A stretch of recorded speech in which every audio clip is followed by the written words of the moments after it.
The frozen man grabbed Margaret Hale's wrist, just as she tried to pull the blood-stained letter from his coat. His eyes remained closed, his face was pale beneath the ice clinging to his beard, and his body felt colder than the floor of her cabin. Yet his fingers tightened around her wrist with surprising strength. "Don't," he whispered. Margaret froze. Outside, the blizzard screamed against the walls. Wind pushed snow through cracks around the door, and the flames inside the iron stove trembled, as though even the fire was afraid. Margaret looked down at the letter sticking halfway out of the stranger's red uniform coat. Written across the front in dark, hurried letters was a name she had not seen in 3 years. Thomas Hale, her dead husband. The Mountie's grip weakened. "They know," he murmured. "They know where you live." Then his hand fell away. Margaret stared at him, unable to breathe. Thomas had died 3 winters earlier. At least, that was what everyone had told her. Before we continue, please take a moment to like, subscribe, and share this story with someone who enjoys powerful tales of courage, mystery, and survival. Only an hour earlier, Margaret had believed the worst thing waiting outside her cabin was the storm. She had been wrong. The winter of 1892 had arrived early and cruel across the Alberta plains. Snow covered the fields in hard white waves, hiding fences, trails, and frozen cattle bones beneath its surface. Margaret's small farm stood alone at the edge of open country. It consisted of a narrow wooden cabin, a leaning barn, a chicken house, and enough frozen land to remind her every morning how much she still owed the bank. Her 10-year-old son, Samuel, stood beside the stove, wrapping a worn blanket around his shoulders. "Do you think Daisy will survive the night?" he asked. Daisy was their last milk cow. Margaret looked toward the wall as if she could see through it to the barn. "If we keep her warm and fed, she will." Samuel studied his mother's face. "You always say that, because it is usually true." "Usually?" Margaret forced a smile. "Go put another piece of wood in the stove." She did not tell him they had only enough firewood for 2 more days. She did not tell him the flour barrel was nearly empty, and she did not tell him that someone had cut the northern fence again, allowing 3 of their cattle to disappear before the storm arrived. The thieves had been taking animals from farms across the district for months. They came at night, leaving hoofprints, broken locks, and frightened families behind. No one had seen their faces. The neighbors blamed wandering outlaws. Others believed a powerful rancher was paying men to drive small farmers from the land. Margaret only knew that each missing cow brought her closer to losing the farm Thomas had built with his own hands. A sudden pounding came from outside, not at the door, from somewhere near the barn. Margaret lifted the lantern. Samuel moved closer. What was that? Probably a loose board. The sound came again. 3 heavy knocks. Then silence. Margaret reached for Thomas's old rifle above the fireplace. "Stay here." "No, Samuel. I'm coming with you. You will stay beside the stove, and you will not open that door unless you hear my voice." Fear filled his eyes, but he nodded. Margaret tied a scarf around her face, pulled on her coat, and stepped into the storm. The wind struck her so hard she nearly fell backward. Snow whipped across the yard, erasing her footprints almost as quickly as she made them. She held the lantern low and fought toward the barn. "Hello?" Only the wind answered. She reached the barn door and found it swinging on one hinge. Inside, the horses kicked nervously against their stalls. Margaret raised the lantern. The feed sacks had been disturbed. One had been sliced open. Grain covered the floor. Then she noticed the blood. Small red drops crossed the wooden boards and disappeared beneath the rear door. Margaret's fingers tightened around the rifle. Someone had been inside. Perhaps he was still nearby. She followed the trail around the barn. The storm quickly covered the blood, but several deep marks remained in the snow, as though a wounded man had dragged himself across the ground. Margaret found him beside the cattle fence. At first, she thought the red cloth showing beneath the snow was a torn blanket. Then the figure moved. He wore the uniform of the Northwest Mounted Police. One leg was trapped beneath a fallen fence post. Blood had frozen along the side of his coat. His hat was gone, and ice covered his dark hair. Margaret knelt beside him. "Can you hear me?" The man gave no answer. She pressed 2 fingers against his neck. A weak pulse beat beneath his skin. Margaret looked back at the cabin.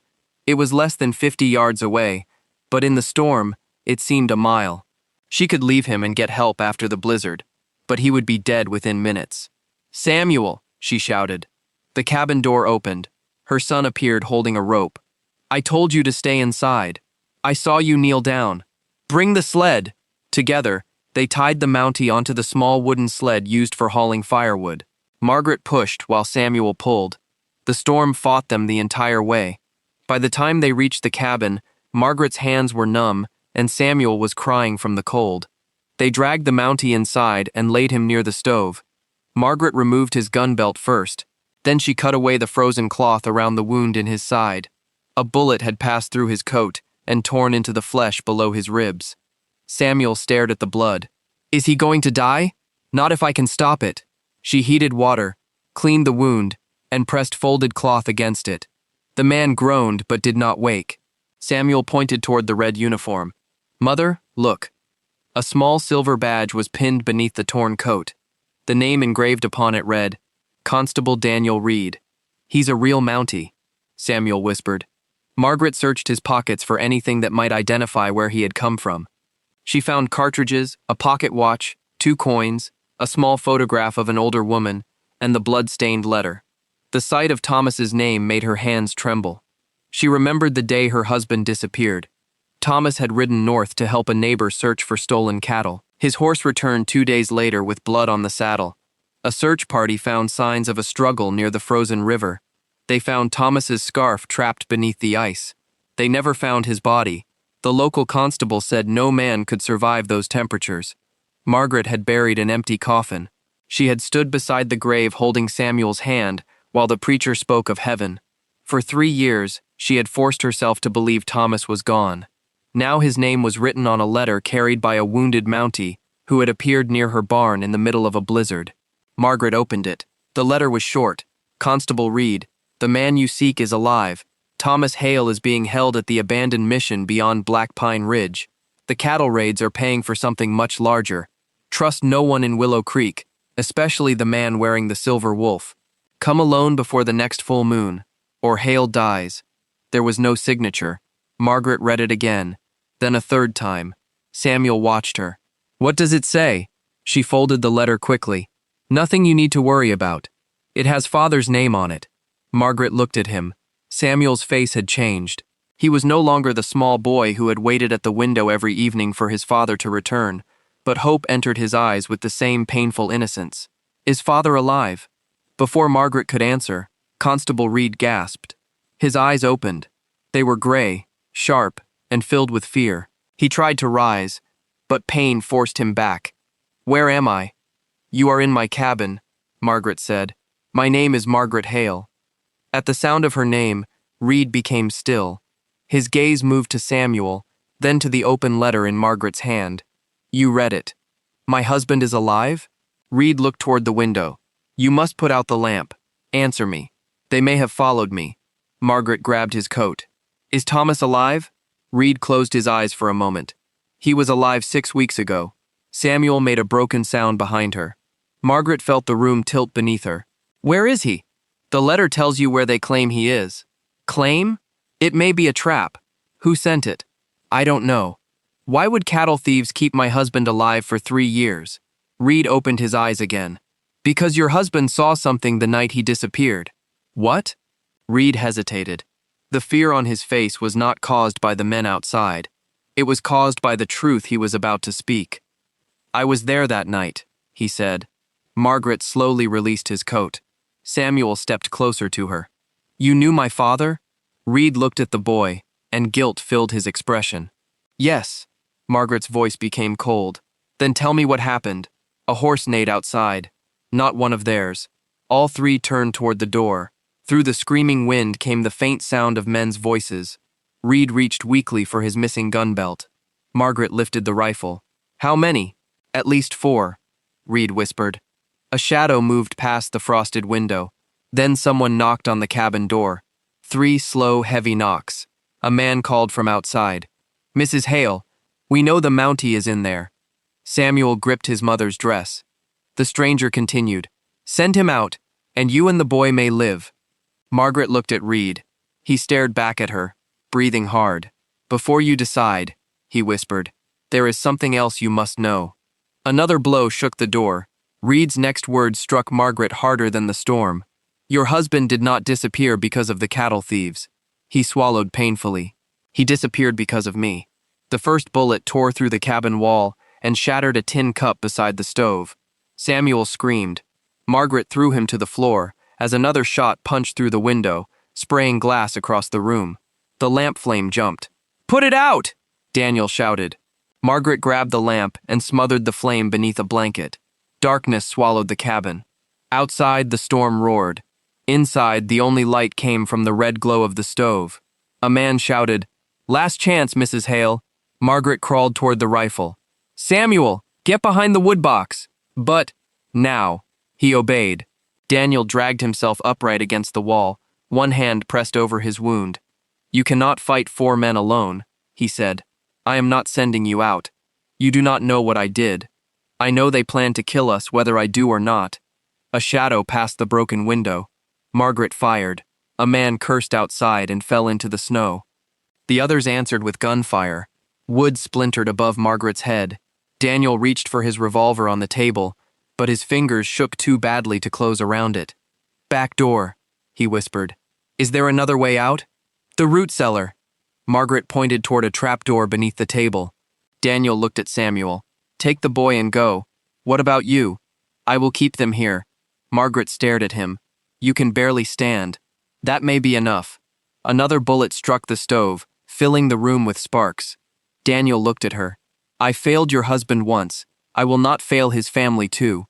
Margaret's anger rose hotter than fear. "You do not get to die before telling me the truth." She pulled the table aside, opened the cellar door, and pushed Samuel toward the steps. "Wait below. I am not leaving you. You are not leaving me. You are helping me." His face tightened, but he climbed down. Margaret turned back to Daniel. "Talk." He looked at the door, then at her. 3 years ago, I was new to the mounted police. I believed orders mattered more than judgment. "What orders?" "To watch Thomas." Margaret felt cold despite the fire. "Why?" "Someone accused him of helping cattle thieves." "That is a lie." "I know that now." Outside, boots crunched against the porch. Daniel lowered his voice. "My superior was Inspector Silas Vane. He wore a silver wolf pin on his coat." Margaret remembered the warning in the letter. "Trust no one in Willow Creek, especially the man wearing the silver wolf." Daniel continued. "Vane said Thomas was leading thieves through hidden trails north of the river. He ordered me to follow him and report where he went." "And you did?" "Yes." A heavy object struck the door. The hinges groaned. Daniel flinched. That night, Thomas met 2 settlers near the river. They were collecting proof. Brands cut from hides, false sale records, names of farmers who had been threatened. Proof against whom? Vane. The room seemed to tighten around Margaret. Daniel looked ashamed. Vane was leading the thieves. He used the uniform to control searches and frighten witnesses. Thomas had discovered it. Another blow shook the door. Margaret heard the wood crack. "What happened to my husband?" "I sent a signal." Her grip tightened on the rifle. Daniel's voice nearly disappeared beneath the storm. "Vane told me the signal would bring honest officers to arrest Thomas. Instead, men came from the trees." Margaret saw it in her mind. Thomas beside the frozen river. Horses rushing from darkness. Daniel watching. "They attacked him," she whispered. "Yes. And you did nothing." "I tried. After you betrayed him." Daniel did not defend himself. "I shot one of Vane's men. Thomas was wounded. We reached the river, but the ice broke beneath us. I pulled myself out. Thomas was carried under. Margaret refused to look away. You left him there. I believed he drowned. So did I. I searched for 2 days without telling Vane. I found Thomas's scarf and blood on the bank. Nothing else." The door cracked again. A man called, "Burn them out." Samuel's frightened voice rose from below. "Mother!" Margaret knelt by the cellar. "Stay down." Smoke drifted through the broken window. They had thrown something burning against the outer wall. Daniel tried to stand and nearly collapsed. "The cellar tunnel," he said. "Where does it lead?" "Behind the barn." "Then go now." Margaret shook her head. "The barn is where they expect us. Not if they see me inside." He picked up the lamp blanket and held it close to the stove until one edge began to smoke. "What are you doing?" "Giving them the fire they came for." He tossed the smoking blanket onto the bed.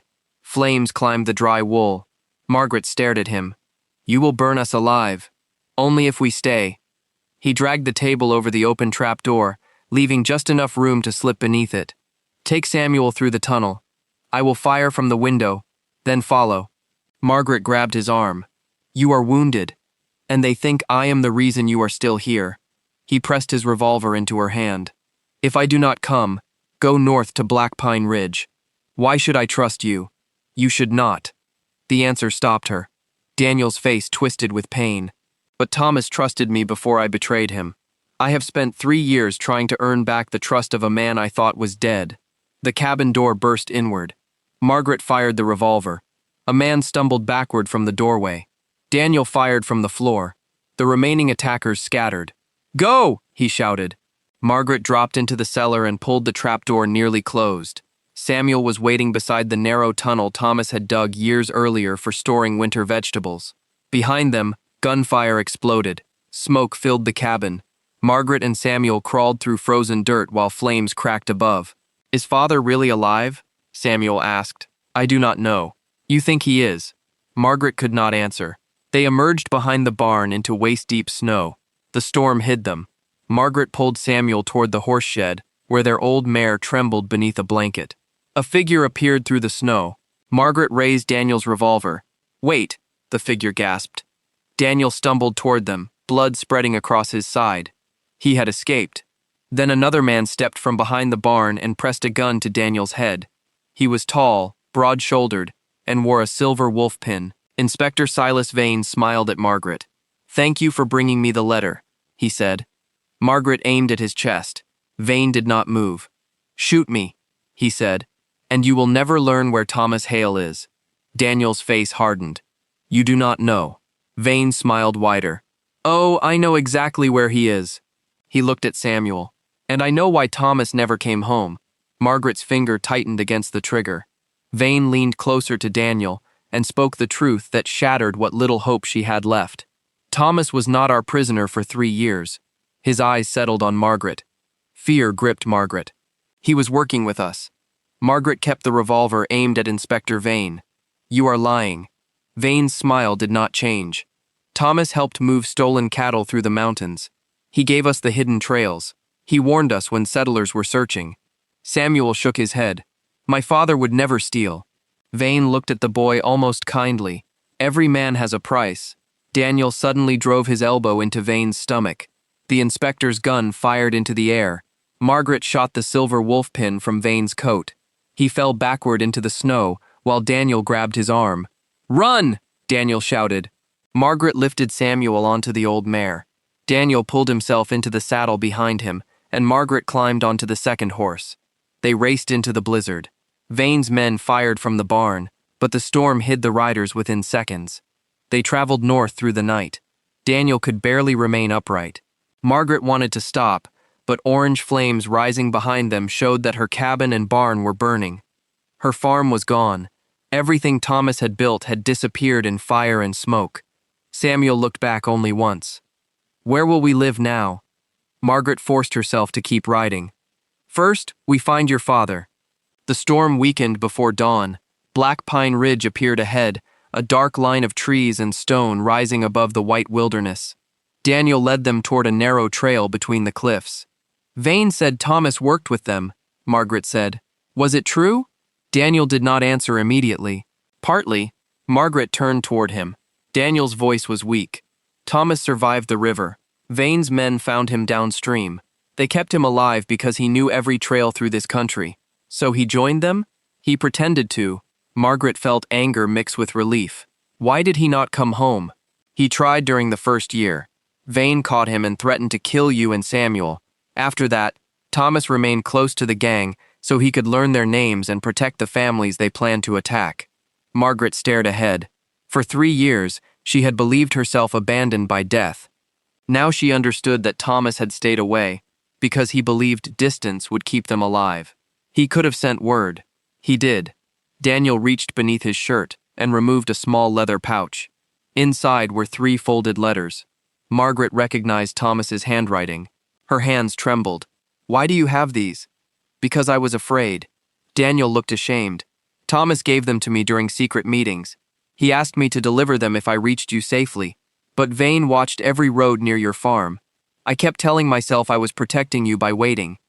You kept my husband's words from me for 3 years. Yes. Why bring the blood-stained letter now? Thomas sent a final warning. Vane had discovered he was helping me gather evidence. They moved him to the abandoned mission and planned to kill him before sunrise. Margaret wanted to hate Daniel. Part of her did. But she saw a man who had allowed fear to control him once and had spent years walking toward the danger he had created. Hoofbeats sounded behind them. Vane was following. They reached the mission at midday. The building stood beneath the ridge, half buried in snow. Its roof sagged, and smoke rose from a broken chimney.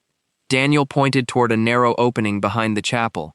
A storage tunnel leads beneath the building. Margaret gave Samuel the revolver. You stay here with the horses. No, Samuel. I waited 3 years too.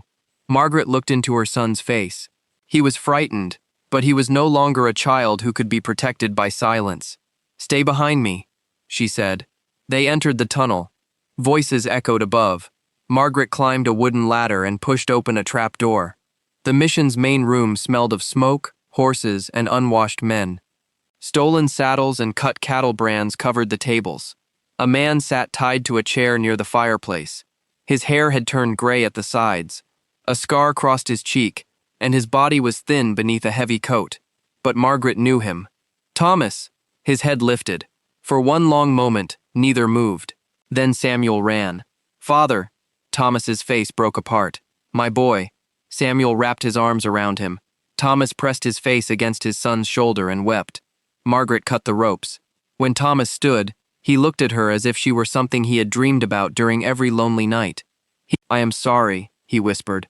Margaret struck him across the face. The sound filled the room. Thomas did not move. Then she pulled him into her arms. You should have trusted me. I wanted to. You should have come home. I wanted that more than anything, but you did not.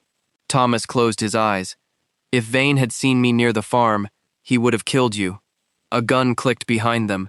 Inspector Vane stood in the doorway with 2 armed men. And now, he said, I can kill all of you together. Daniel stepped in front of Margaret. Vane laughed. Still trying to become a hero, Reed? No, Daniel said. Just trying to stop being a coward. He fired. The shot struck one of Vane's men. Thomas tackled the other. Margaret dragged Samuel behind the stone fireplace as gunfire filled the mission. Daniel and Vane fired at the same moment. Daniel fell. Vane staggered, but remained standing. Blood darkened his shoulder. He aimed at Thomas. Margaret saw a chain hanging beside the fireplace. It held an iron bell above the old chapel entrance. She pulled it with all her strength.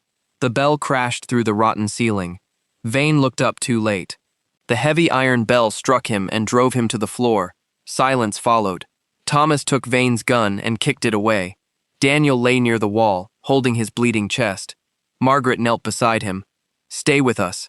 Daniel looked toward Thomas. I should have refused Vane's order that night. Thomas lowered himself beside him. You came back. Too late. No, Thomas said. You brought my family. Daniel's eyes moved to Margaret. The evidence is beneath the altar. Names, payments, land deeds. Enough to destroy everyone who helped Vane. His breathing became shallow. I am sorry about the letters. Margaret took his hand. You gave us the truth in the end. A faint smile touched his face. Then Constable Daniel Reed closed his eyes.